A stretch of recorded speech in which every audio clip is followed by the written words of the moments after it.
Boa noite a todos. Nós hoje começamos mais um evento da Aliança Municipal Espírita de Belo Horizonte, com muita alegria. E hoje nós vamos falar sobre a importância do estudo da doutrina espírita e o impacto na saúde mental. Para nós começarmos a nossa noite, a nossa conversa que nós teremos com a Nájila Loureiro, nós vamos fazer a nossa prece inicial. Então, nesse momento, vamos elevar os nossos pensamentos a Deus, a Jesus, pedir que nos ampare, nos abençoe, que ilumine aqueles que muitas vezes estão em sofrimento. Agradecemos a oportunidade de sempre podermos falar do Evangelho de Jesus e pedimos, ó Pai nosso, que estais nos céus, santificado seja o vosso nome, venha a nós o vosso reino, seja feita a tua vontade, assim na terra como nos céus. O pão nosso de cada dia nos dai hoje, perdoai as nossas ofensas, à medida que nós aprendemos a perdoar a quem nos tem ofendido, Senhor. Não nos deixeis cair em novas faltas e livrai-nos do mal, que assim seja. Bom, e hoje nós vamos falar sobre o impacto da saúde mental e o estudo da doutrina espírita. Nós lembramos que no dia 10 de setembro foi instituído como o Dia Mundial de Prevenção ao Suicídio. E lembrando desse dia e dessa importância, né, dentro da campanha do Setembro Amarelo, nós trazemos esse tema e para conversarmos sobre isso, nós vamos chamar a nossa querida amiga, companheira de tarefas e de estudos, Nájila Loureiro. A Nájila é trabalhadora espírita, palestrante, tarefeira espírita da Associação Espírita Célia Xavier e trabalhadora ativa no movimento espírita, na AME-BH, na Aliança Municipal Espírita, da área da família, da área do estudo do espiritismo, entre diversas outras atividades. Nájila, seja muito bem-vinda na noite de hoje. Muito obrigada, Carol. E hoje o nosso intuito, né, não é de fazer uma palestra, né? O intuito é a gente conversar sobre esse tema tão importante hoje, né? Tenho certeza que você vai trazer dados para a gente, mas a gente lembra que cada dia que passa, os dados sobre o suicídio, né, e sobre as tentativas de suicídio, eles só aumentam, né? Sendo inclusive um problema de saúde pública, não é? E é um tema muitas vezes que ele é visto como um tabu, né? Além do número grande, né, de tentativas de suicídios, nós lembramos que a tentativa de suicídio, esse número é inclusive muito maior. E aí, para a gente começar a nossa conversa dessa noite, a gente vai pedir para você, Nájila, falar um pouco mais sobre o Setembro Amarelo, nessa campanha que tem acontecido em setembro, né, anualmente. Boa noite a todos, meus queridos amigos, irmãos. Infelizmente, os dados só crescem, né? Tá dando um pouquinho de eco aqui, né? Deixa eu ver se eu consigo arrumar isso. Muito bem. Infelizmente, é um número que tem aumentado muito, principalmente aqui no Brasil. O Setembro Amarelo foi uma campanha instituída em 2014, através de uma iniciativa do CVV, Centro de Valorização da Vida, juntamente com a Associação Brasileira de Psiquiatria. Então, a partir de 2014, todo mês de setembro é dedicado a uma sensibilização para abrir campos de diálogo para se falar sobre sofrimento mental, transtorno mental e prevenção ao suicídio e automutilação. Algumas pessoas me perguntam, né? Por que a cor amarela? E por que o uso do laço nas campanhas de setembro? Aí a gente lembra de um caso nos Estados Unidos, de um rapaz chamado Mike, 17 anos, que, ao completar 17 anos, ganhou da família um Mustang e pintou de amarelo. Esse rapaz, infelizmente, logo após o aniversário, veio cometer suicídio. Então, a família, no seu funeral, distribui para amigos e familiares um cartão com essa fita da cor amarela, que era a sua cor preferida, escrito: se precisar de ajuda, peça. Com isso, então, ficou sendo utilizado nas campanhas como uma forma de sensibilizar, de ter atenção, a cor amarela e o laço, não é? Aqui no Brasil, infelizmente, é um número absurdo com relação ao suicídio entre jovens, crianças e idosos. Nós podemos dizer que o grupo mais vulnerável são os grupos de meninos entre 10 a 29 anos e grupos de minoria, moradores de rua, homossexuais, a população presidiária, mas sempre com esses dados, né? A questão do sofrimento mental e da doença mental não sendo diagnosticados corretamente, tratados corretamente, levam ao extermínio. E falando disso, né, a gente vê que tem sido cada vez mais falado socialmente, né, dentro de muitas instituições, meios sociais. E aí a gente pergunta, falando da Casa Espírita, qual que é a importância da instituição espírita participar desta campanha? Olha, hoje a instituição espírita ela é vista como um grande pronto-socorro espiritual. E existem centenas de estudos que relacionam a questão da espiritualidade com saúde mental e transtorno mental. Muitas vezes as pessoas chegam à instituição espírita porque são encaminhadas, às vezes, pelo próprio médico, pelo próprio psicólogo, que orienta ela, olha, procura uma igreja, procura um centro, participa de algum grupo de oração, vai te auxiliar no tratamento.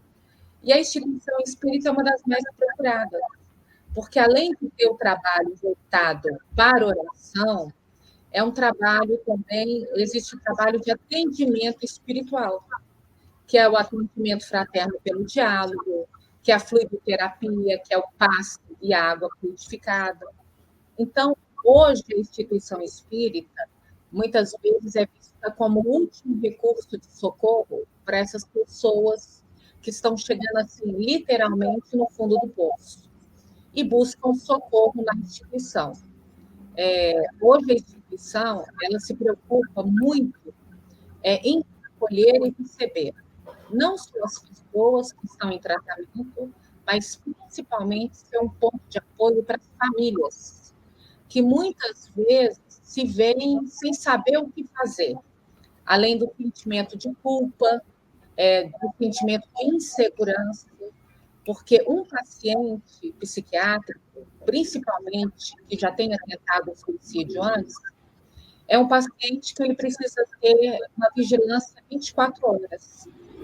Então, toda a família, todos os amigos precisam estar atentos.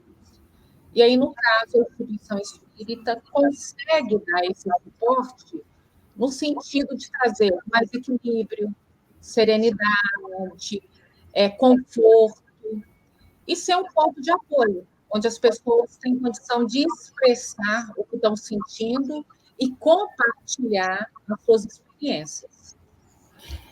Hoje, a gente precisa ter um cuidado muito grande no que a gente fala em palestra pública, não só com relação ao suicídio, mas todo tema mais complexo, delicado, como eutanásia, aborto, suicídio, violência, a gente precisa abordar esses temas com um olhar mais caridoso.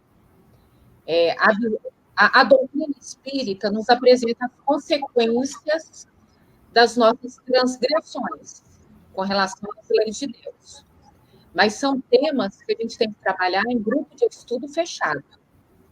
Nós sabemos as consequências da questão do aborto, nós sabemos as consequências para o espírito com autoextermínio, Mas essas questões, elas só devem ser aprofundadas em grupos fechados, num olhar de estudar, de pesquisar.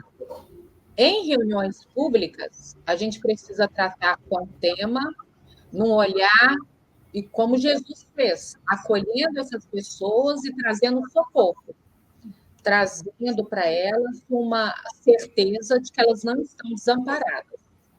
E E ali pegando, conseguir encontrar o refúgio.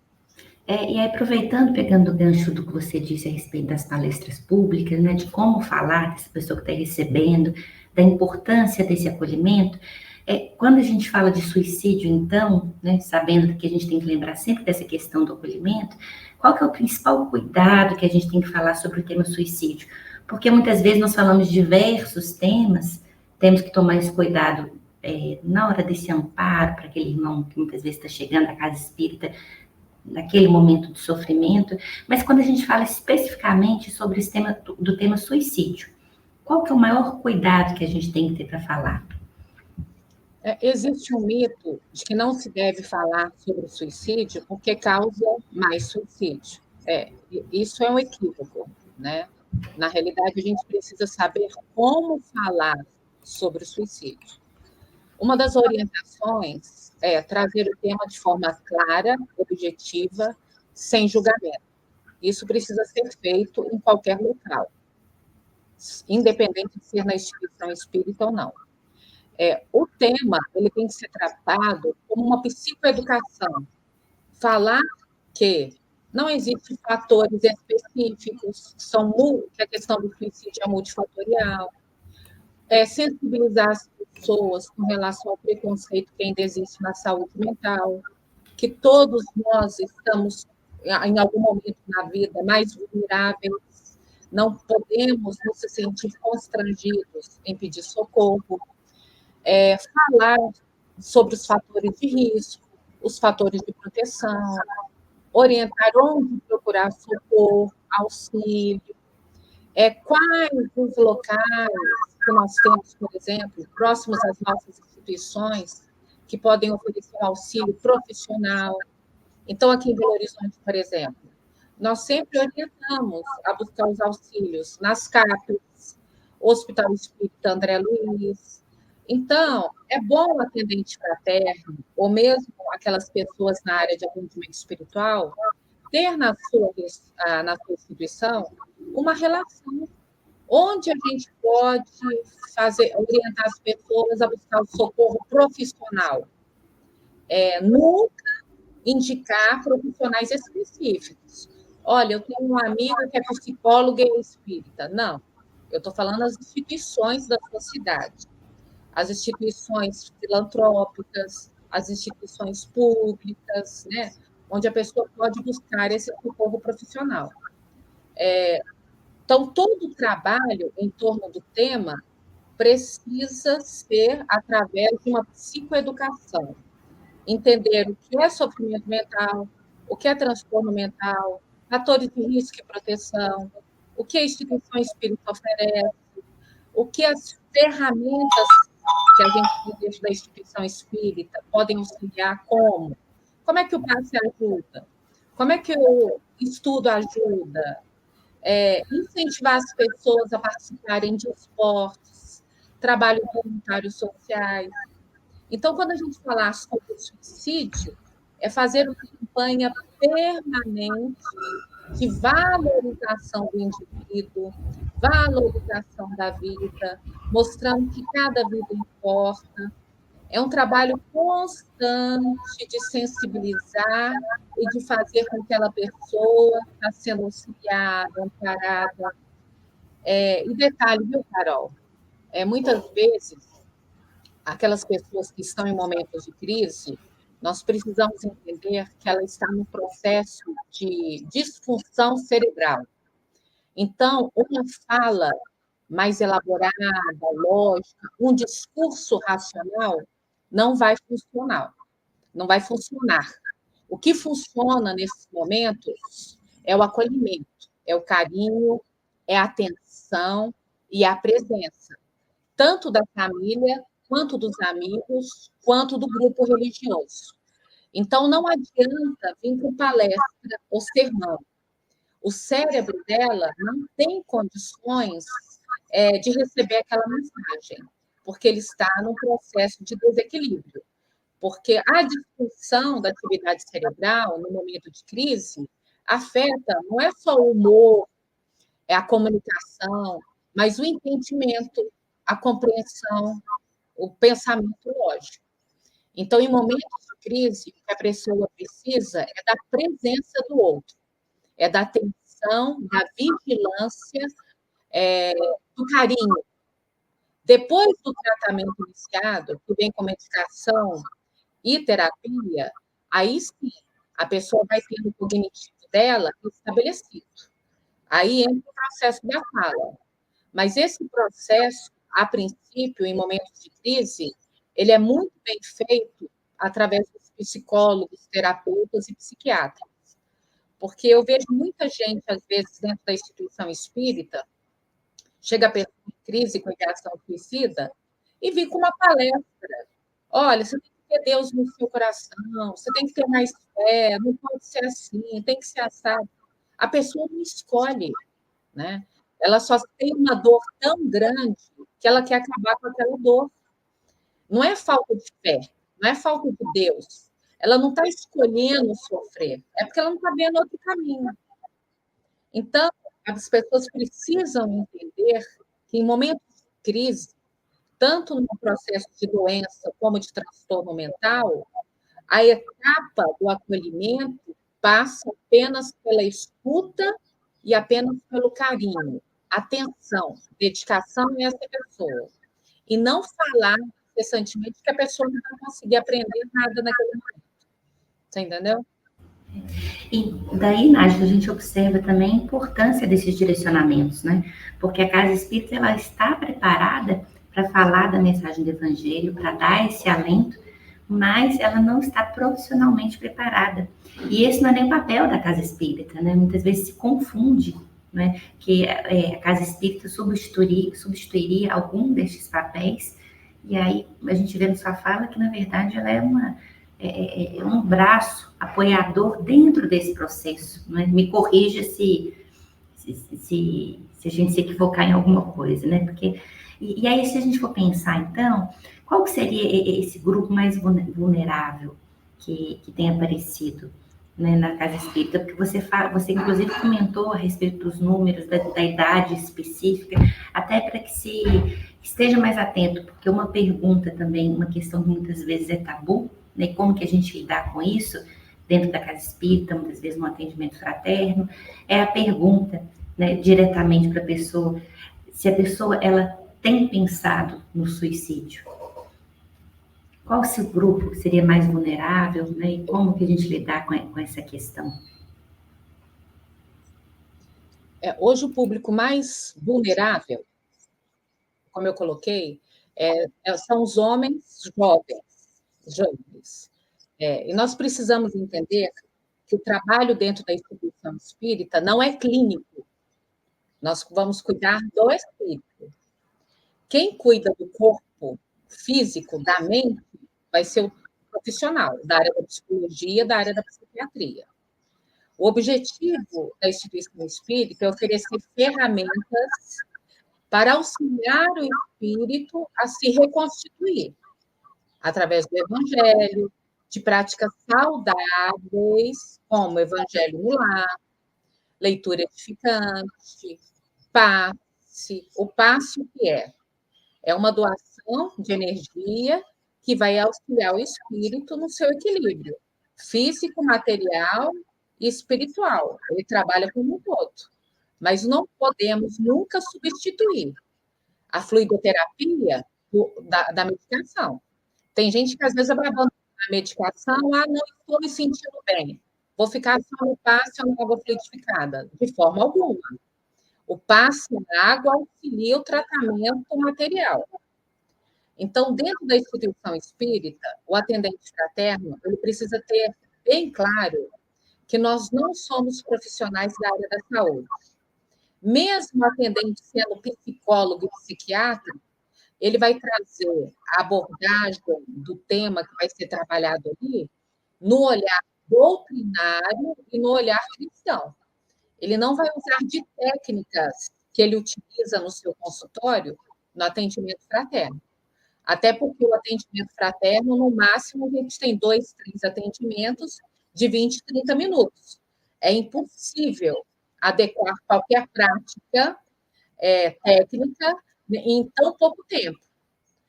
Enquanto que num tratamento profissional, a pessoa tem 1 hora e 15, 1 hora e meia. São técnicas utilizadas no decorrer de meses para poder auxiliar aquela pessoa. Por que eu estou falando isso? Porque chega muita gente para mim e fala assim, Nádia, estou me formando em psicologia, eu quero trabalhar no atendimento fraterno. Não, tem nada a ver. Inclusive, não se deve. Vai contribuir para o trabalho do atendente? Com certeza. Mas eu não posso utilizar as minhas técnicas dentro do atendimento fraterno. O foco do atendimento fraterno é o olhar questões doutrinárias e do evangelho. A instituição espírita, ao receber essas pessoas, ela tem que ter forma de encaminhar essas pessoas com atividades que vão auxiliá-la na melhora. É o grupo de estudo, são trabalhos sociais, ter uma mocidade, não é? Famílias, por exemplo, que possam ter reuniões de família com temas de família. A gente precisa ter estrutura na instituição para que a pessoa permaneça na instituição e comece a se integrar em várias atividades, porque isso vai contribuir de forma substancial na melhora tanto da família quanto do paciente ali da pessoa que vai buscar o socorro. O que a gente percebe que muitas vezes, ainda, né, gente, infelizmente, começam a associar sofrimento mental, doença mental com obsessão, com falta de fé. Esquece que 100% dos casos de automutilação e autoextermínio vai estar relacionado ao sofrimento e doença mental. Aproveitando esse gancho, Nádia, desculpa interromper, porque a gente muitas vezes está dentro da casa espírita, nós entendemos ali também, entendemos o conteúdo da mensagem do Evangelho, apesar de muitas vezes não conseguir introjetá-lo, não é? Mas então, para falar um pouquinho mais sobre isso, para a gente entender um pouco mais de como lidar com essa pessoa que chega, né? Até para a gente entender um pouco mais sobre o assunto, você falou aí saúde mental, transtorno mental, usou algum desses termos, eu queria que você esclarecesse para a gente, né, qual que é a diferença entre a saúde mental e o transtorno mental, para isso ficar bem claro, para a gente continuar conversando, e também a gente escuta muito, nossa, eu estou muito triste, né? Qual que é a diferença da tristeza e a depressão? Será que ela é a mesma coisa? Porque eu acho que é importante nós pontuarmos, né, a saúde mental, o transtorno mental, tristeza, depressão, para a gente conseguir compreender, muitas vezes, o que está acontecendo com aquele indivíduo. Excelente pergunta. A doença mental é uma condição que já está instalada, né? A pessoa já tem um diagnóstico, porque foi durante um tempo observada e avaliada. Então, é uma condição presente, um diagnóstico dado. Isso é uma doença mental. O que é transtorno mental? Agora, só para uma questão importante. Todo mundo que tem uma doença mental, ela tem um transtorno mental. Mas nem todos que estão no transtorno mental têm uma doença mental. O transtorno mental é um momento de desequilíbrio que o indivíduo está passando por alguma circunstância traumática da vida. Às vezes, um luto difícil, perder um pai, uma mãe, um marido, uma esposa, um filho, não é? Uma separação conjugal, uma violência que sofreu, violência física, violência sexual. Então, o transtorno mental, ele é progressivo e pode se transformar numa doença mental se não for tratado. Mas o transtorno mental, quando é corretamente diagnosticado, a fonte daquele desequilíbrio, devido a uma circunstância da vida, devido a um trauma, a um momento doloroso, ele tratado e recebendo ali o auxílio necessário, não se transforma numa doença mental, não é? Então, o transtorno mental, ele é relacionado às circunstâncias da vida, quando a pessoa está extremamente vulnerável a traumas que ela sofreu. Sendo tratada, ela não vai entrar na doença mental, não vai se estabelecer ali uma doença mental. Então, todos nós, em algum momento da vida, nós vamos ter passado por isso. Algum processo depressivo inicial que está se instalando, medos, fobias, não é? Situações que foram geradas por questões específicas, pontuais. Doença mental não é mais complexo. A doença mental pode ser genética, hereditária. Os primeiros sinais de doença mental, condição, eles começam a se manifestar na infância. Existe todo um diagnóstico por trás ali, sem nenhuma causa, né? É uma condição do indivíduo. A doença não surge devido a um trauma. A doença já existia. O trauma apenas foi o gatilho para a manifestação daquela doença. Então, assim, só para ser uma questão assim, muito objetiva, né? Porque quem trabalha na área da saúde vai ter uma condição muito maior de falar sobre isso. A tristeza e a depressão também são questões diferentes. A tristeza tem causa e tem tempo limite para acabar, né? Eu gosto de dar muitos exemplos na palestra para as pessoas entenderem. A minha tristeza, suponhamos meu marido, Cruzeiro. Cruzeiro jogou, ganhou, perdeu o momento de tristeza. O motivo é o time perdeu. Essa tristeza acaba até o próximo jogo. Então, ela tem uma causa específica e um tempo. A depressão, não. É uma tristeza profunda, sem motivo. E, indefinidamente, a pessoa está sentindo isso, né? Não passa. Essa tristeza não passa. A depressão é uma tristeza profunda, sem motivo e sem tempo para acabar. Então, é por isso que nós precisamos entender. A nossa vida, ser feliz ou ter uma saúde mental equilibrada, não é ter a felicidade 100% do dia. Isso é impossível. A nossa vida é momentos de altos e baixos. Esses momentos de tristeza fazem parte da nossa vida. Esses momentos de tristeza fazem parte do processo educativo do espírito. Mas quando o espírito não consegue sair dessa tristeza, e o pior, não tem um motivo claro, precisamos investigar. Pode ser uma doença mental se instalando. Então, nós precisamos entender que saúde mental não é ser feliz 100%. Saúde mental, o que é ter saúde mental? É saber lidar com os problemas, as dificuldades de forma equilibrada. É ter emoções e sentimentos equilibrados. Isso é ter saúde mental.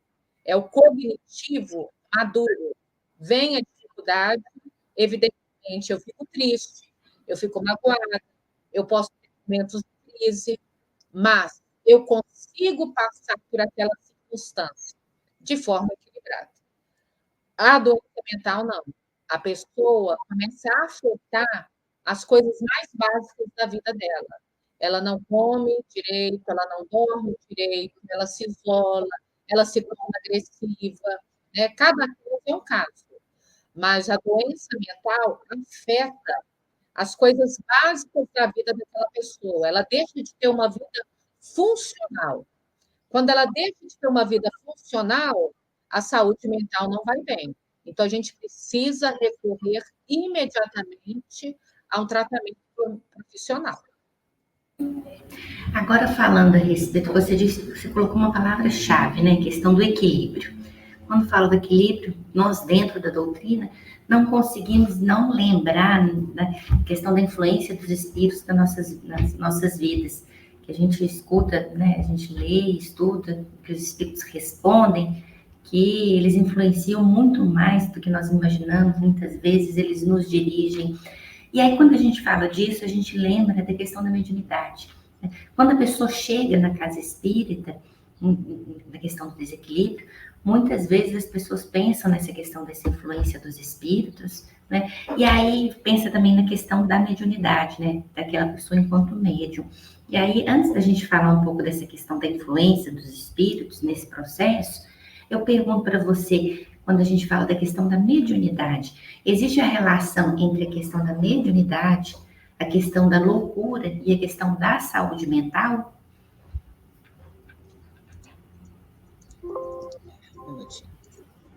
Porque a gente pensa, porque a gente fala que dentro da casa espírita, muitas vezes as pessoas chegam à casa espírita exatamente por uma questão, muitas vezes mediúnica, ótima não é? Pergunta.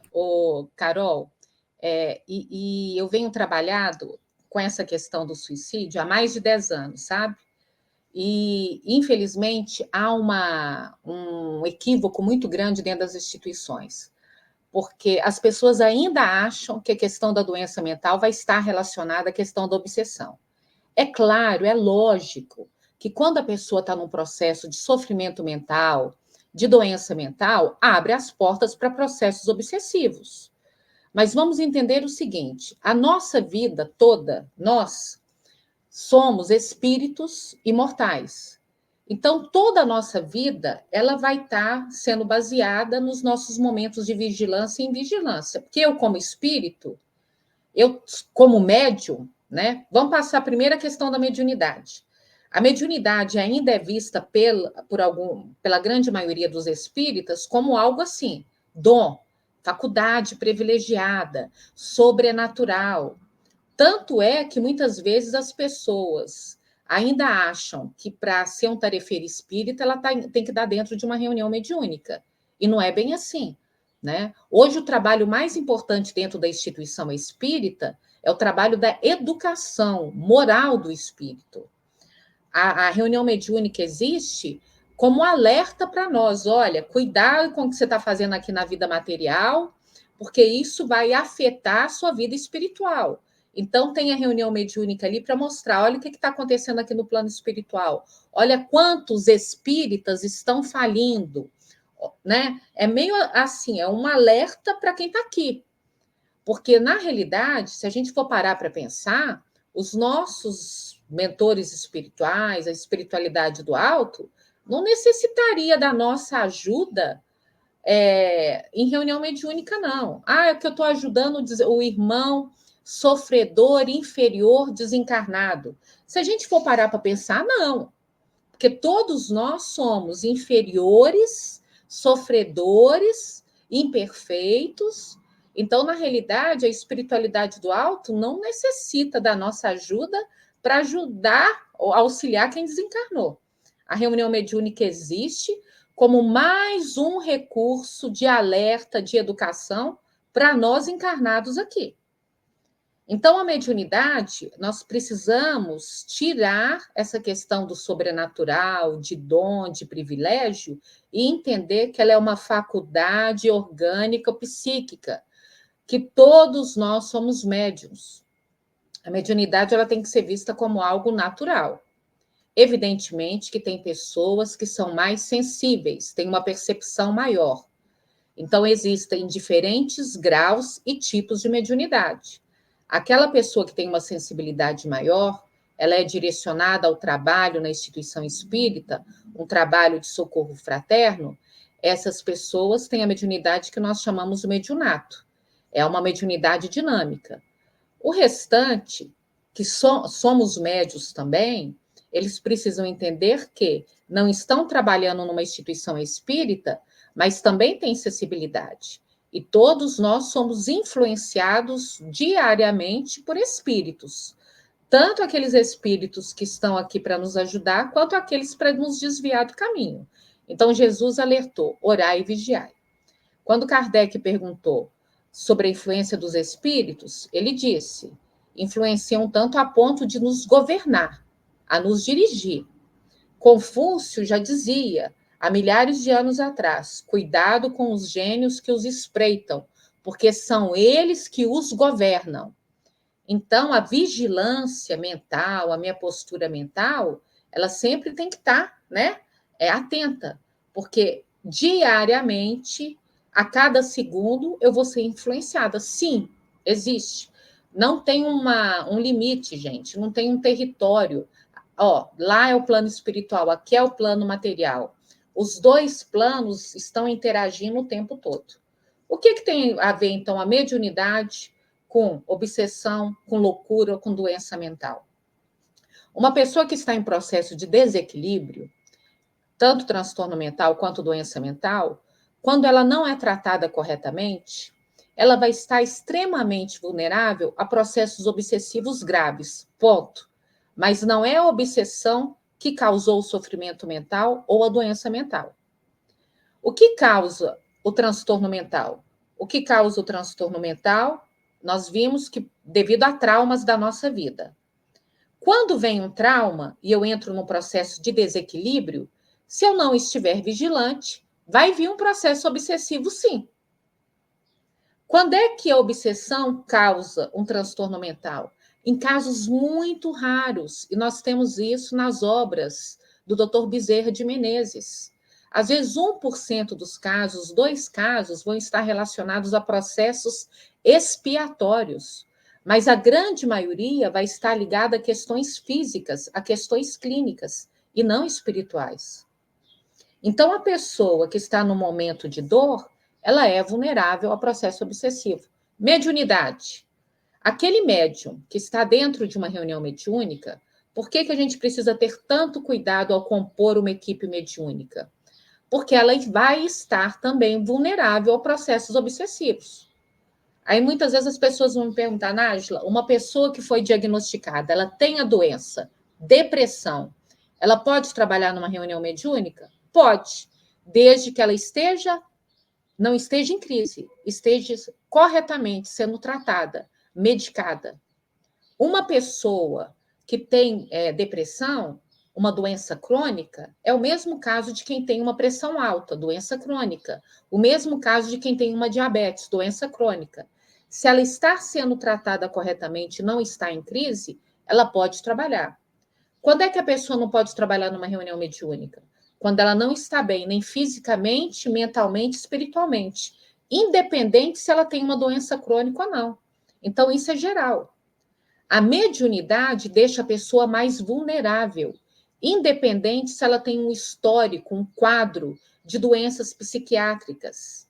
Qualquer pessoa se torna vulnerável numa reunião mediúnica quando ela não se mantém equilibrada no trabalho, não toma os cuidados devidos como tarefeira espírita. Mas não é só o trabalho da mediunidade. Todo o trabalho dentro da instituição espírita é mediúnico, não é só na reunião mediúnica. Todo tarefeiro espírita na instituição, ele acaba se tornando um alvo daqueles espíritos que querem prejudicar o trabalho na instituição, por exemplo, de alguma forma. Então, a gente precisa entender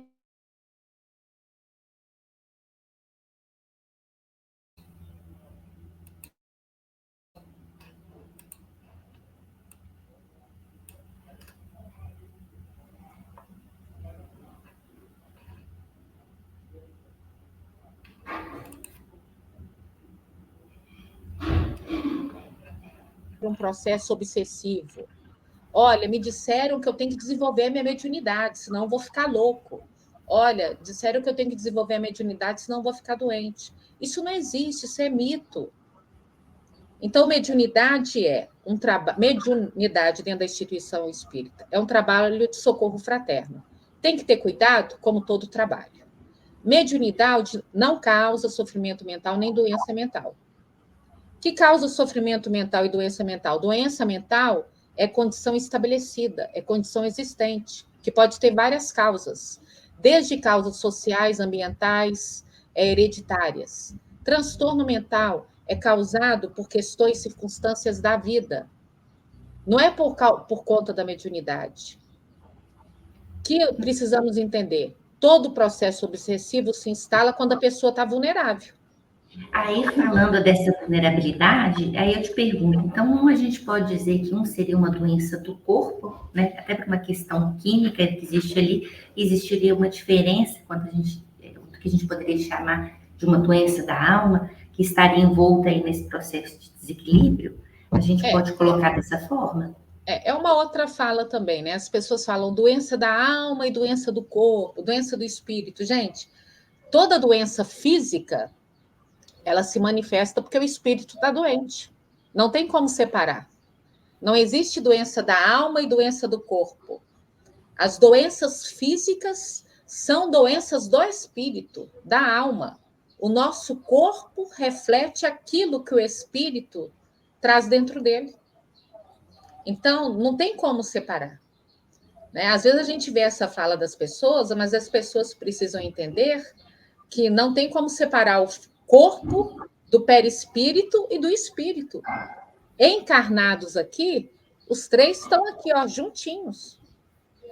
O físico nada mais é, quando se manifestam as doenças físicas, nada mais é do que está se passando no nosso espírito, conflitos íntimos, emoções completamente conturbadas, desequilibradas, viciações na questão da droga, né, química, álcool, abusos sexuais. O corpo todo vai refletir aquilo que eu trago no meu espírito.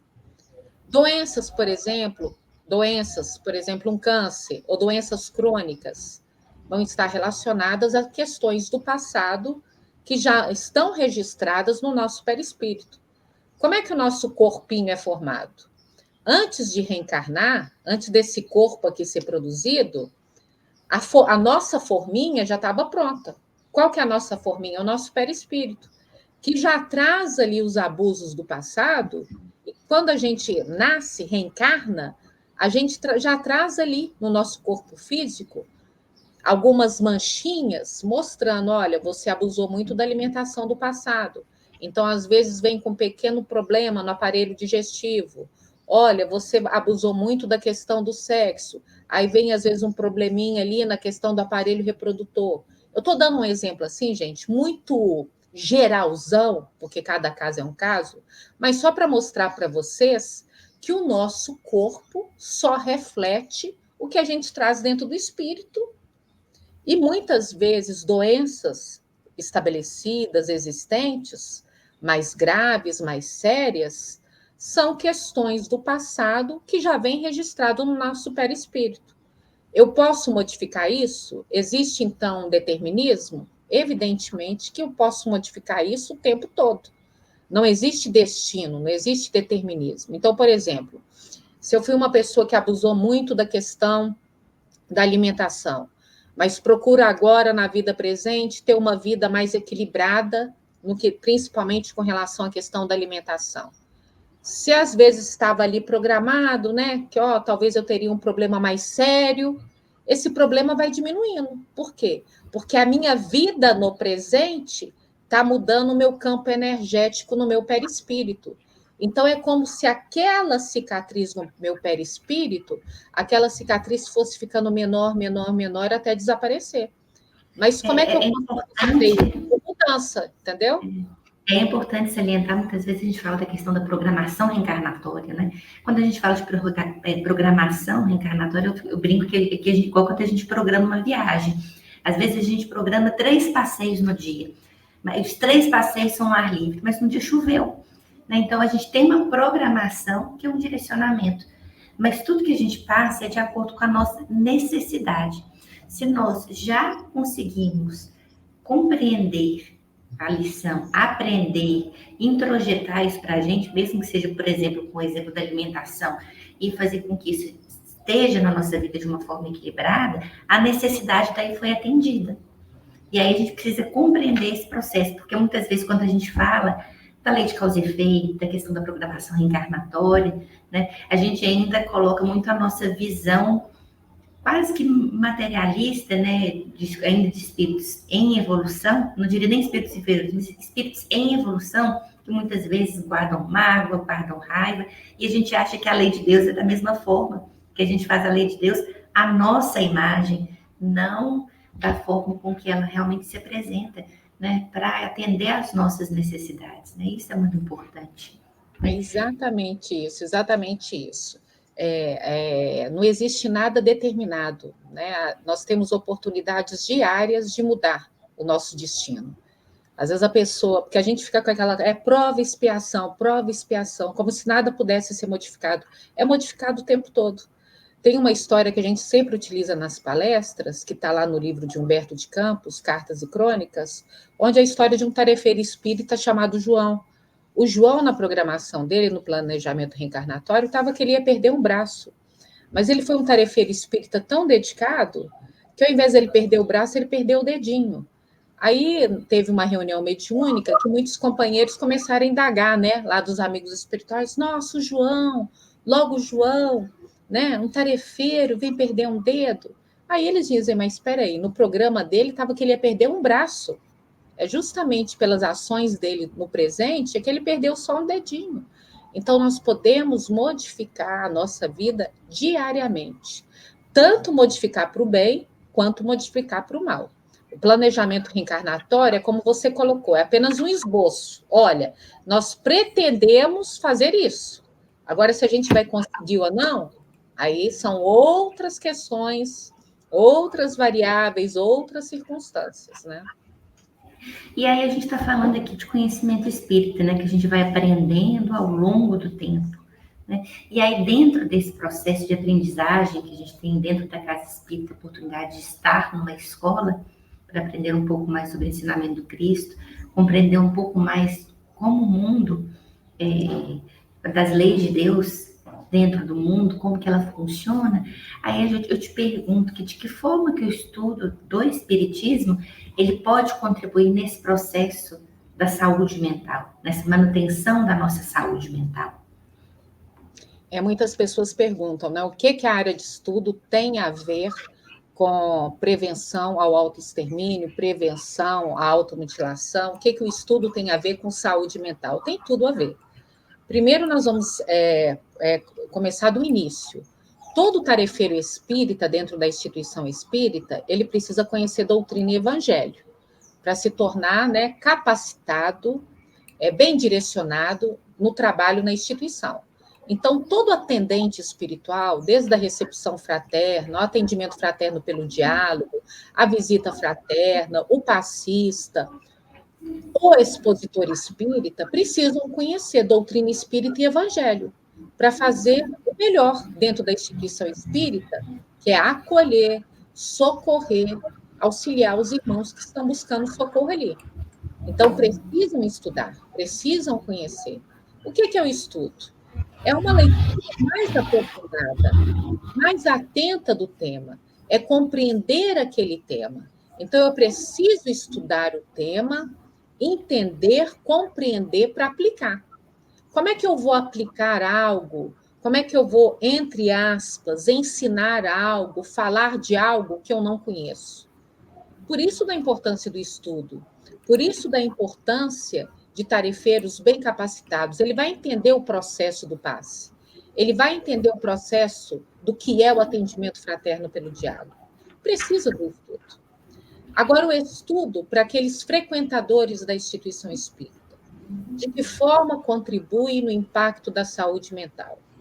Há mais de 10 anos, trabalhando na instituição que eu estou atualmente, a Associação Espírita Célia Xavier, nós recebemos ali diariamente pessoas encaminhadas pelo atendimento fraterno, que chegam extremamente debilitadas, emocionalmente e fisicamente.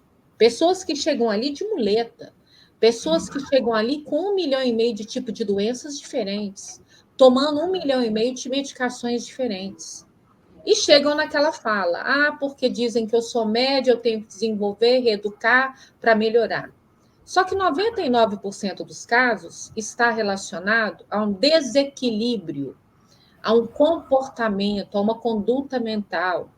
Esse desequilíbrio emocional das pessoas, quando elas chegam na instituição, é completamente alterado à medida que ela vai adotando prática saudável na vida dela, como o hábito da leitura, o hábito da prática do evangelho.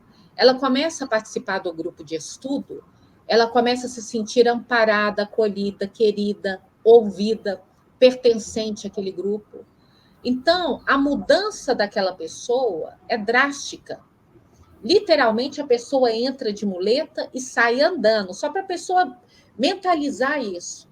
Né? É porque sempre quando eu falo disso, é porque eu lembro de uma companheira que chegou extremamente debilitada fisicamente e, ao final do trabalho, ela estava assim, aquela moça lindona, como se fosse uma outra pessoa. Porque no grupo de estudo, ela começa a entender a vida, ela começa a aceitar a vida, ela começa a ver a vida de outra forma. Ela não se sente mais vítima, ela entende que passa pela vontade dela, né? Que ela tem, ela depende dela, a melhora dela, a cura dela. Ela começa a ter pensamentos positivos, ela começa a participar de outras atividades na instituição. É uma campanha do quilo, é o dia do sopão, é ajudar no bazar, é ajudar na creche, é ajudar numa festa junina. Ela começa a ser uma pessoa mais paciente dentro de casa. Ela começa a ser uma pessoa que tem um olhar para o outro como irmão. Então, ela vê que aquele chefe chato é um irmão. Ela vê que aquele filho difícil é ela que pediu.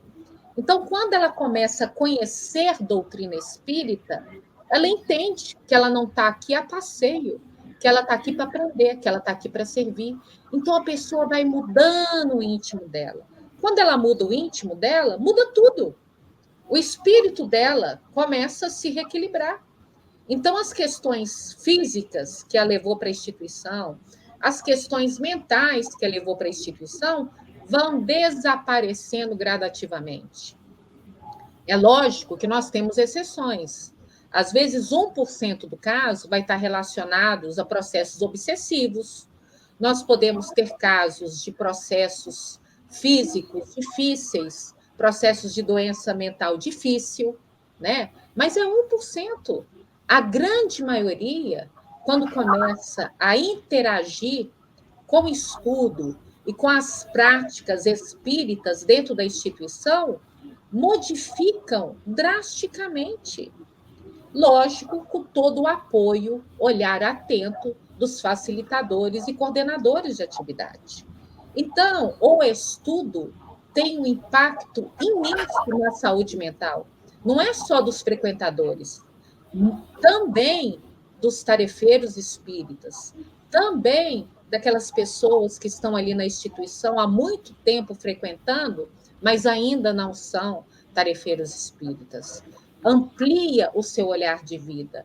Você se torna uma pessoa mais serena, tranquila. Você começa a ter fé claramente, entregar sua vida na mão de Deus, sim. Você começa a entender tantas coisas. Eu falo que você tira um peso do seu ombro. Porque você está entendendo o que eu estou fazendo aqui, tudo é temporário, passageiro. O problema, você encara ele de outra forma. É só o estudo, a reflexão, né? O compartilhar conhecimento. Por que estudar em grupo favorece o conhecimento? Porque você começa a compartilhar experiência, você começa a compartilhar dúvidas. A sua dúvida pode ser a dúvida do outro. Aí um outro tem um entendimento mais aprofundado, traz a questão. Então, estudar em grupo facilita esse conhecimento. Então, eu sou aquela pessoa que defende há muito tempo, né, a implantação desses grupos de estudos, porque além de ser celeiro de tarefeiro, vai ser um trabalho fundamental para restabelecer o equilíbrio na vida das pessoas que buscam socorro na instituição espírita. O grupo ali vai se tornar para ela uma nova família. Tanto que a gente tem hoje uma equipe onde os tarefeiros se tornaram assim, ó, amigos assim, um em carne. Onde um vai, o outro vai, participam ativamente da vida familiar um dos outros. Se tornaram literalmente, né, não é só da boca para fora, eles se tornaram irmãos. Mas isso só é possível num trabalho mais fechado, numa equipe onde você não vai se sentir constrangida em expor as suas dificuldades, que é o grupo de estudo, né? O grupo possibilita. A pessoa, numa reunião pública, ela não se sente à vontade. E não tem nem como a gente fazer isso numa reunião pública. Então, o objetivo de palestra pública é um, o objetivo de grupo de estudo é outro. Agora, todos os tarefeiros precisam estar bem orientados, capacitados, cada um na sua tarefa, para oferecer esses instrumentos de socorro. Sem o estudo, o tarefeiro não consegue. Ah, Nájila, mas e a pessoa analfabeta? A pessoa analfabeta, ela observa. A pessoa analfabeta, ela escuta. Então, Mesmo porque... é para não levar o conhecimento espírita. Você está entendendo? Mesmo porque esse processo... É. Mesmo porque esse processo é um processo de compreensão íntima, né? De reflexão. Então, isso não tem a ver com... Não tem a ver, a pessoa olha, estudou. Esses anos todos eu escuto isso. E esses anos todos eu trabalho com casas espíritas de regiões mais afastadas, de periferia. Então, muitas vezes eu chego em instituição que 90% do público ali é quase analfabeto. Os tarefeiros, quase analfabetos, são pessoas sofridas que tiveram que dedicar a vida ao trabalho para se sustentar. Então, tem muito pouco estudo. Mas isso não quer dizer que elas não são sábias e inteligentes. Logo depois da pandemia, eu fui convidada para fazer uma capacitação de passe numa instituição espírita afastada.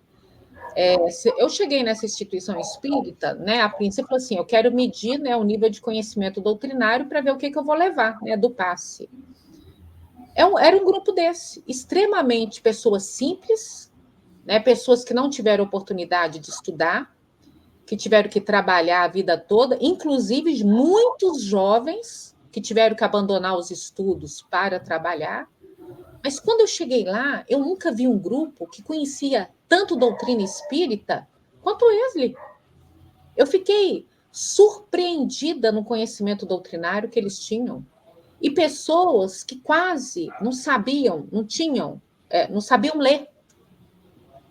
Então, a gente não pode, né? A gente não pode ficar nessa fala, mas querem transformar o movimento elitizado, querem transformar todo mundo em doutor. Não, gente. É porque quando você leva a doutrina e o evangelho, tudo fica mais fácil na vida.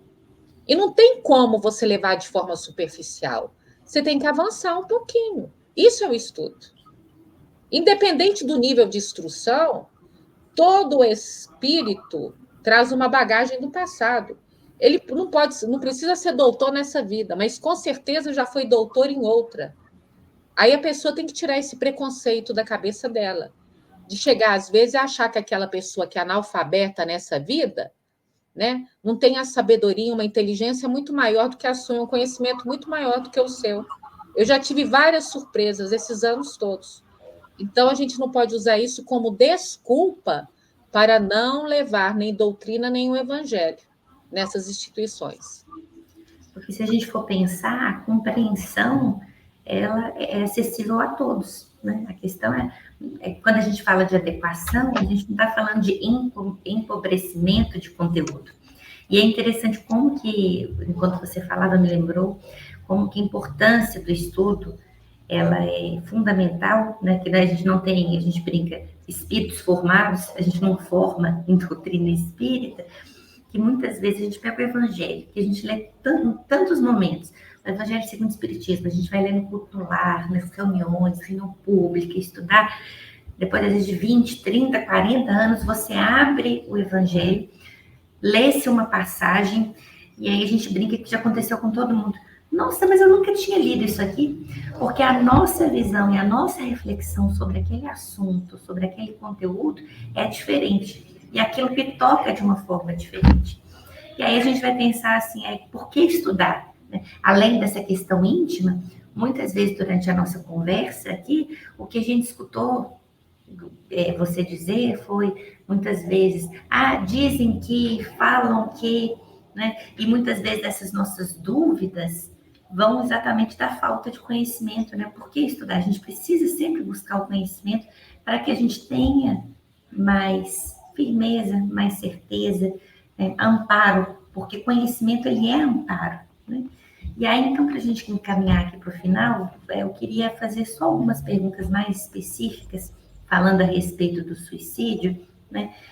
Pensando a respeito do suicídio na casa espírita, conhecer um pouco mais sobre o suicídio, eu queria que você falasse um pouco sobre quais são os fatores de risco, né?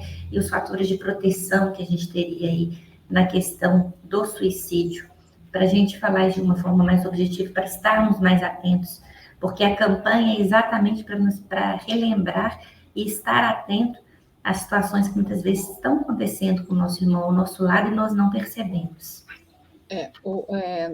Nós precisamos ter em mente, gente, que a campanha de prevenção, né, vamos fazer o contrário, uma campanha de valorização da vida na instituição espírita, ela precisa ser permanente, não só no mês de setembro, né?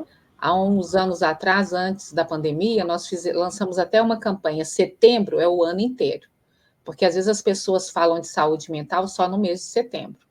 Mas a instituição espírita precisa ter no seu calendário de palestras públicas, por exemplo, temas de sensibilização, campanhas permanentes de valorização da vida, que vão abranger desde a palestra pública ao trabalho do atendimento espiritual, ao trabalho dentro da mocidade, da evangelização, para sensibilizar as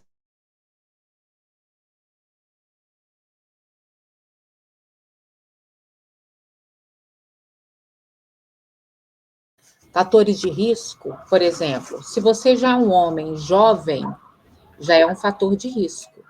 São fatores que a gente chama fatores sociais demográficos. Ser do sexo masculino, jovem, de 19 a 49 anos. Hoje nós temos, infelizmente, um público muito grande, vulnerável também, que são os idosos. Grupos étnicos minoritários, que são homossexuais, moradores de rua, população de presídios. Pessoas sem religião é um grupo de risco. Toda pessoa que esteja num processo de transtorno mental é fator de risco. Que tenha histórico familiar de doença mental é fator de risco. Que esteja passando por um trauma muito grande, doloroso, e não esteja conseguindo sair disso, ou seja, é uma tristeza profunda que não passa, já entrando no processo depressivo, é fator de risco. Existem fatores psicossociais, que são abuso físico, abuso sexual, perda ou separação de pais, instabilidade familiar, uma família completamente instável, uma família que não é funcional, traz consequências sérias para as crianças, pré-adolescentes e jovens, é um fator de risco. A ausência de um apoio social, isolamento social, perda afetiva, baixa autoestima, crianças, pré-adolescentes e adolescentes que sofrem bullying, pouca flexibilidade para enfrentar as circunstâncias da vida. Esse, atualmente, é o fator de risco mais presente entre adolescentes e jovens. Nós estamos criando uma geração de fracos, onde o adolescente e o jovem não tem condições de enfrentar o problema, porque ele não tem essa flexibilidade que a gente chama cognitiva. O que o jovem e o adolescente, quando ele se vê numa situação de perigo, numa situação traumática, o que acontece com ele? Ele não sabendo lidar com aquilo, ele vê que a única saída que ele tem, né, às vezes é a automutilação, autoextermínio. É a geração que é chamada hoje pelos estudiosos de geração casca de ovo. Mas o que aconteceu para chegar nesse processo? Nós não estamos criando, né, nós estamos deixando as nossas crianças não lidarem com os próprios problemas. A infância, na infância e dentro de casa que esses espíritos precisam aprender a lidar com a frustração. Quando ele escuta o não, quando ele lida com a frustração, quando ele consegue resolver aquele problema, aquele desafio, ele vai se tornar um adolescente, um jovem forte, que tem autoestima, que tem segurança. Isso não está acontecendo. As famílias hoje não estão dando ao espírito possibilidade de amadurecer o seu cognitivo, de amadurecer emocionalmente. É por isso que eu tenho dados aqui, que eu vou depois falar para vocês, o número de suicídio entre os jovens está crescendo tanto, porque eles não têm essa flexibilidade para lidar com as circunstâncias da vida. Mas isso é um processo. A pessoa, o espírito, só adquire isso a partir de um processo que foi construído na infância. Então, hoje a gente vê papai e mamãe passando a mão na cabeça dos filhos, resolvendo todos os problemas para os filhos. Meu filho, eu não tive, meu filho vai ter. Eu quero ser feliz, meu filho vai ser mais feliz ainda. Aí cresce aquele serzinho ali protegido, né, como se fosse um rei e uma rainha, protegido de tudo. Só que papai, mamãe, família esquece que ele vai ter que lidar com a vida, porque ele é um espírito imortal que traz no seu planejamento reencarnatório as próprias provas que ele precisa passar. Então, eu diria que hoje o maior fator de risco é a falta de flexibilidade que os nossos adolescentes e jovens estão tendo para enfrentar as adversidades da vida. Essa flexibilidade que devia ter sido desenvolvida, amadurecida na infância, e não tem isso hoje. Outros fatores de risco. Falta de adesão, por exemplo, às vezes a pessoa tem um diagnóstico de um transtorno mental e tem a visão preconceituosa, não quero ser um paciente psiquiátrico. Então, a falta de adesão ao tratamento psiquiátrico. Ninguém quer ser paciente psiquiátrico. Então, a pessoa não pede ajuda, não procura o socorro, não procura o tratamento. E como todo transtorno, sofrimento mental é progressivo, aí se transforma num quadro de doença mental muito mais grave. Então, o maior fator de risco hoje também é a ignorância, é o preconceito.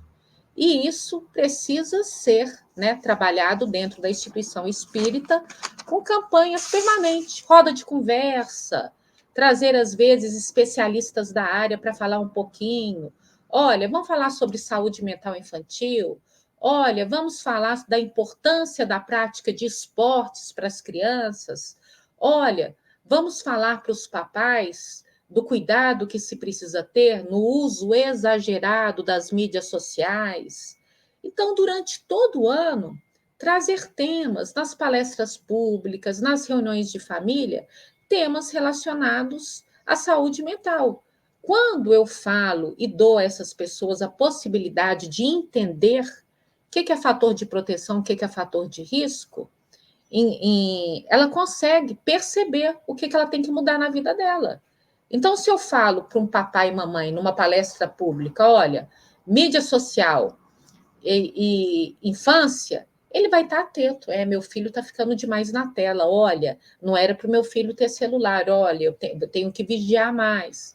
Isso é um alerta, e isso é prevenção. Se eu trago, por exemplo, um tema a respeito de violência, né, verbal, de traumas, que as crianças vão carregar isso para o resto da vida, alertando para papai e mamãe que, gente, conversa de adulto é conversa de adulto, que não pode envolver as crianças, né, em conflitos conjugais, que a família precisa ter e aproveitar, né, os momentos de convivência para criar memórias afetivas, que precisa ter mais lazer. Isso é prevenção, isso é falar de saúde mental. Então, existem milhares de maneiras de, durante todo o ano, a gente trabalhar de forma permanente sobre temas que vão valorizar a vida do indivíduo e vão auxiliar o indivíduo a ter essa saúde mental. Não só ele, mas levar isso para a família dele, de estar mais atento com relação às crianças, de procurar modificar a vida dele. Não é só no mês de setembro, né? E ter um cuidado também de chamar pessoas que conhecem do tema. Setembro Amarelo, por exemplo, o que a gente mais tem por aí, infelizmente até no próprio movimento espírita, são pessoas que não sabem nada sobre essa questão, que vêm, participam de lives, de programas, de palestras, e ao invés de auxiliar, causam mais dano ao invés de auxiliar. Então, a gente precisa ter esse cuidado. Nájila, e a gente já está encaminhando para o final da nossa conversa, porque se deixasse aqui a gente ficava a noite inteira, porque o assunto não tem nem como, né? E aí eu queria deixar aberto para você colocar alguma questão que você acha importante, destacar, e aí eu quero fazer uma pergunta pessoal. porque eu sei que você realiza um trabalho de sensibilização dentro desse tema há muitos anos, né? A gente estava até brincando antes de entrar aqui, que vai chegando setembro, começa a pipocar os convites, né? Porque você já faz esse trabalho de sensibilização há muitos anos. Aí eu queria que você falasse um pouco do porquê do seu interesse no tema, né? De falar disso, como você se envolveu nesse tema, nessa questão, né? Nessa campanha permanente de valorização da vida. Da vida, na realidade, quando eu comecei no movimento espírita, eu já comecei assim, no trabalho, né? A minha família não é espírita, então eu já comecei dentro da instituição espírita trabalhando. Na época eu tinha 15 anos e trabalhava com famílias. E esse tema era muito recorrente. E no caminhar da minha trajetória dentro da instituição espírita, eram casos e casos que chegavam, né, até mim, de pessoas com tentativa de suicídio, perda de entes queridos, muitos casos de jovens, adolescentes. Então, aquilo me tocava muito, né? E me tocava mais ainda quando eu comecei a perceber que as nossas palestras públicas, as nossas instituições não estavam preparadas para atender esse público. Então, eu já participei, isso até pouco tempo, até um pouco antes da pandemia, de atividades, seminários, congressos, etc., que as pessoas que estavam lá na tribuna falavam ainda do suicídio como covardia moral, como falava de uma forma tão dura que eu olhava assim para trás, as pessoas começavam a sair, levantar do auditório, chorando, né? Aquele choro compulsivo. Então, assim, me tocava muito o coração. Aí eu falei assim, não, a gente tem que, né? Vamos refletir sobre essas questões, vamos procurar modificar o nosso trabalho dentro da instituição espírita. Tanto que o trabalho de Setembro Amarelo, eu que levei, por exemplo, da nossa instituição. Não tinha nenhum trabalho relacionado a isso na nossa instituição. Então, eu me senti tocada por essas questões, porque quando você trabalha na linha de frente, trabalhar, gente, na linha de frente é muito, muito diferente do que trabalhar numa tribuna. Quando você está ali trabalhando com o público, quando você dá atenção para o público, quando você está com a família, quando você está no atendimento fraterno, são muitas as dores, é muito, sabe? Então, assim, você vê a realidade. Aí, por isso, do meu interesse, né? E como socióloga também, né? Porque por ser profissional, né, nessa área da sociologia, antropologia, é um tema que a gente estuda bastante no meio acadêmico. E então, assim, com relação aos números, a dados, isso também é muito preocupante a nível profissional. Tanto que eu procurei atualizar os números só para mostrar para vocês a importância que a gente precisa ter e o cuidado que a gente precisa ter hoje com as nossas crianças, gente. Os pais estão muito imaturos, eles estão gerando filhos sem limites, eles estão transformando os filhos em filhos troféus. Os pais não querem sofrer, então não querem que o filho sofra também. Mas eles não entendem que vai ser esse desafio, vai ser essas dificuldades que a gente passa na infância, que a gente passa na pré-adolescência, que vai forjar um adulto forte. E aí o que acontece? A gente tem esses números tristes, né? Desses dados que mostram aqui para nós que de 2019, de 2010 a 2019, nós tivemos um aumento de 81%. Gente, 81%. Em menos de uma década, no aumento no número de suicídio entre jovens. E, pasmem, menos de 14 anos, infância, esse número cresceu 113%. Hoje, causa de morte entre jovens já é a terceira causa de morte. O suicídio hoje mata mais do que câncer, do que AIDS. Nós tivemos uma pesquisa que foi liberada pela Fiocruz, pela Secretaria de Saúde, do Ministério de Saúde aqui do Brasil, que mostrou que de 2011 a 2022, no Brasil, nós tivemos um aumento de 30% em casos de suicídio de crianças, né, de 10 até 24 anos. Esses são os dados mais recentes. E temos um dado também hoje, a nível mundial, que mostra que essa pesquisa foi de 2018, que mostra, no mundo, anualmente, morrem 65 milhões de pessoas. Desses 65 milhões de pessoas, 1%, então 650 mil, morrem devido a guerras, atos terroristas, violência urbana. 1%. Número de suicídio, mais de 1 milhão. Então, o suicídio mata mais. Agora, qual que é o número triste? O número mais triste dessa realidade? Que nós temos anualmente mais de 30 milhões de tentativas de suicídio. Então, quer dizer que hoje o nosso jovem ou a pessoa vai estar mais segura numa faixa de Gaza da vida do que dentro da própria casa. Então, isso traz para a gente reflexões importantes.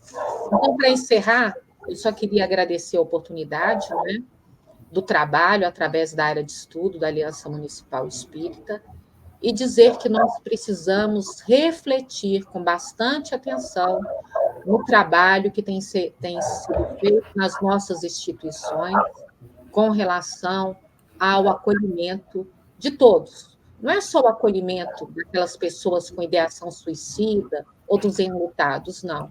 O acolhimento de todos.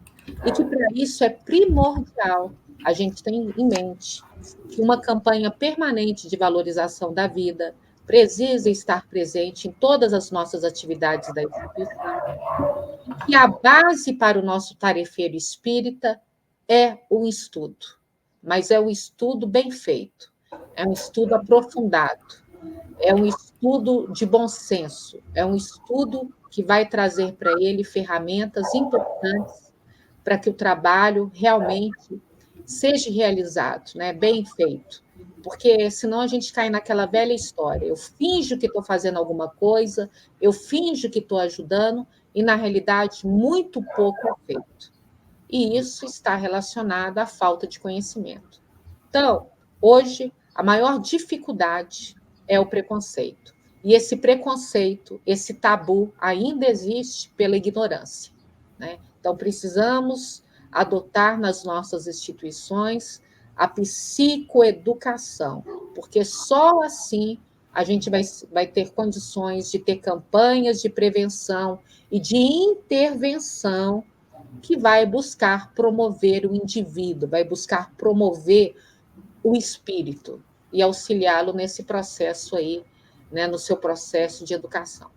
Carol, muito obrigada, viu? Nós que agradecemos imensamente a disposição, a presença, esse momento tão instrutivo, e ficam essas reflexões, né, para a gente levar tanto para a nossa vida pessoal e para as nossas casas espíritas, porque muitas vezes a falta de conhecimento faz com que nós fiquemos desatentos, né, porque o conhecimento, ele traz o embasamento, ele traz a atenção, e a campanha permanente é exatamente para isso. É para a gente acender aquela luzinha e estar de olho no nosso irmão, ter um olhar, o que Jesus nos propôs, ver o próximo como o mais próximo, né? Quando ele fala na parábola do bom samaritano, quem é o nosso próximo? E muitas vezes a gente está preocupado lá longe, com a guerra que está acontecendo lá longe, e a gente não olha para a pessoa que está ao nosso lado, que a gente possa reconhecer esse próximo mais próximo. E para encerrar, tem uma lição no livro Ideal Espírita, do André Luiz, que é intitulada Definições. E ele coloca uma definição muito, muito interessante, que ele fala, quando ele traz definições, ele traz diversas definições de trabalho, de liberdade, e ele fala do espiritismo. E André Luiz fala que o espiritismo é a chave de libertação espiritual que Jesus nos oferece, a fim de que nos habilitemos, desde hoje, às conquistas da imortalidade vitoriosa. Então, que nós possamos cada dia estar mais habilitados, usando a ferramenta, essa chave que Jesus nos deixou. Muito obrigada, Nájila. E para nós encerrarmos, nós vamos fazer a nossa prece final. Senhor Jesus, então, neste momento, elevamos os nossos corações e pensamentos para que nós possamos cada dia mais ter esse olhar mais doce, com mais compaixão, assim como o Senhor nos ensinou para o nosso próximo, estarmos mais preparados para trabalharmos na nossa reforma íntima, na nossa disposição de caminhar junto a Ti, junto ao caminho do Cristo. Pedimos, Senhor, sábio dos sábios, Pai de toda a criação, põe a doçura em nossos lábios e a fé em nosso coração. Sol de amor que nos conduz, na vida que nos agasalha. Enche os nossos olhos de luz e as nossas mãos de trabalho, Senhor. Dá-nos força no caminho para lutar e vencer, transformando todo espinho em flores do nosso dever. Pai, não se esqueça de nós nas bênçãos da compaixão. Guarda-nos em teu coração de paz e amor sem fim. Muito obrigada a todos pela presença e que todos tenham uma excelente noite. Fiquem com Deus.